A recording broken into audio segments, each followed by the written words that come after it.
Parce que nous, on aime bien visiter des pays qui sont peu connus, des touristes en France.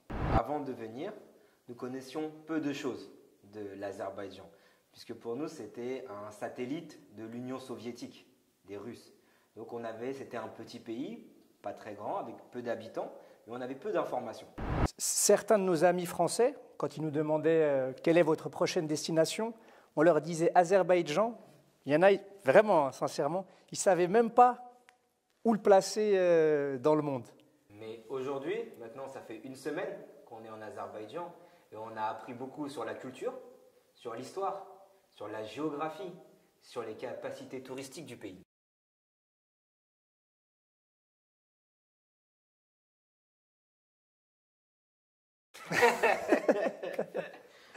Oui.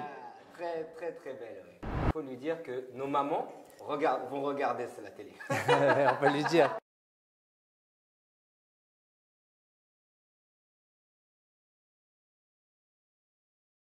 Alors, on a commencé par Kouba, au nord. On a fait un trek.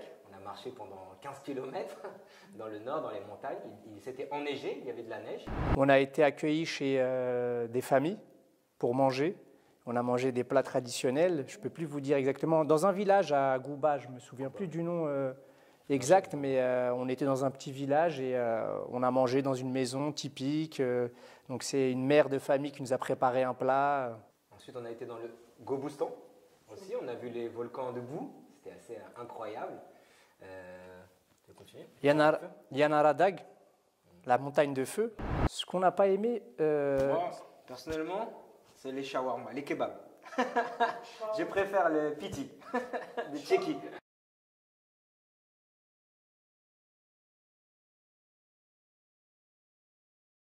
Non, c'est au contraire. Avoir par exemple, la ville de Bakou, c'est petit et en marchant, un coup on est en Europe, un coup on est en Perse, un coup on est dans une ville avec des forteresses qui rappellent le Moyen-Âge. C'est pas commun. Il n'y a pas beaucoup de villes au monde qui peuvent avoir ça.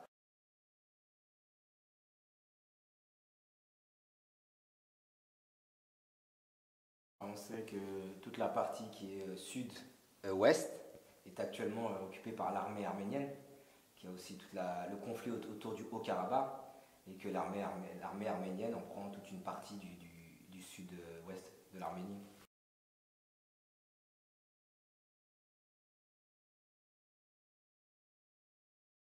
Oui, c'est à l'image de l'Azerbaïdjan, un pays moderne avec des traditions et une histoire très riche et très forte.